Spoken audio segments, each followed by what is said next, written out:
Jangan mau asuh orang tua daripada nasibmu seperti aku. Jadi Besti, ini adalah kondisi kedua orang tuaku. Ada ibuku dan juga ada mertuaku. Keduanya memiliki riwayat penyakit diabetes dan juga stroke ya. Jadi dua-duanya harus ada di kursi roda. Tapi Astungkara sekarang sudah membaik ya. Untuk ibuku sendiri sudah bisa jalan.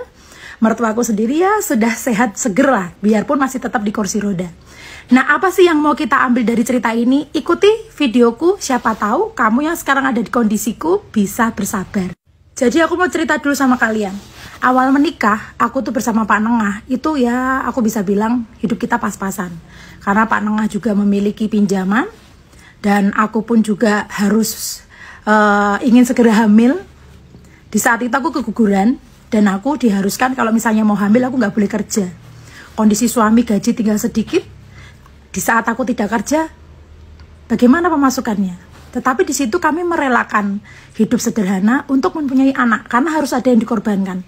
Akhirnya Kak Inem Jogja hamil dan Kak Inem Jogja tidak bekerja, hanya mengandalkan gaji dari Pak Nengah yang tentunya tidak banyak karena sudah ada potongan peminjaman.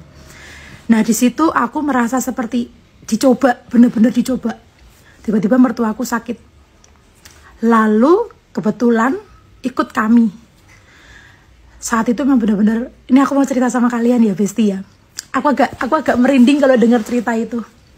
Gaji suami itu tinggal sedikit, mungkin untuk hidup berdua aja tidak cukup, tapi tiba-tiba harus menanggung orang tua yang sakit.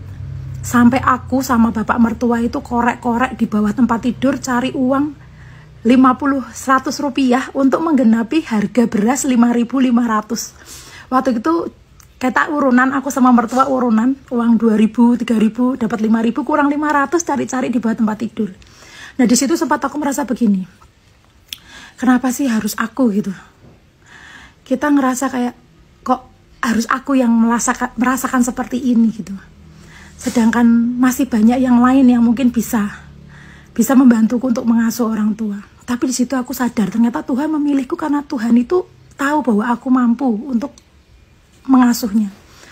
Akhirnya aku terima, aku tidak menyalahkan siapapun. Kamu tahu nggak? Memang di awal 2-3 tahun pertama itu berat sekali. Berat sekali, aku merasa dunia ini tidak adil. Cobaan-cobaan datang. Tapi setelah itu Besti, aku ngerasa rezeki itu ada aja. Kesehatan, keselamatan, ketentraman, ada aja. Nah ini aku mau kasih tahu sama kalian. Kalian-kalian yang nggak mau ngasuh orang tua, itu salah. Kalian-kalian yang ngerasa ini harusnya kewajibanmu, ada 5 anak tetapi yang ngasuh hanya 1 orang. Kalian yang kejatuhan ngurus orang tua, beruntunglah kalian. Karena apa? Kalian itu deposito akhirat. Selain itu Besti, aku pertama memang ngerasa 2-3 tahun karena aku masih grundel terus. Aku sih kok yang keluarga yang lain gak bisa membantu atau dan sebagainya. Aku sempat seperti itu karena kondisiku benar-benar jatuh waktu itu. Tapi ternyata setelah aku mengikhlaskan, aku merasa ya sudah, ini adalah tanggung jawabku.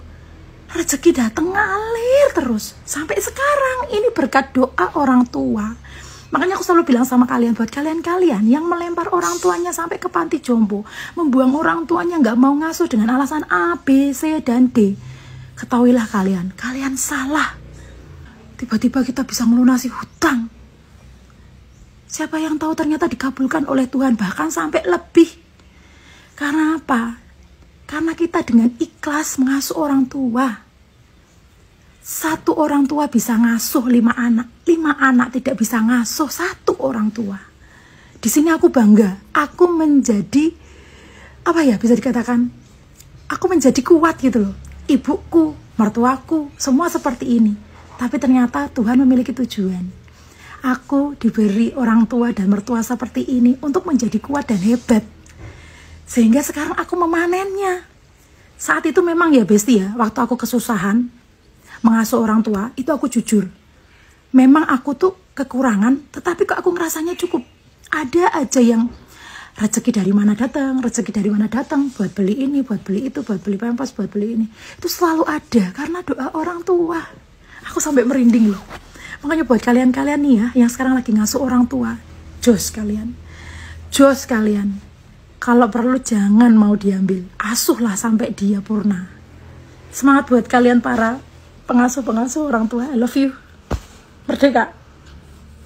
Merdeka.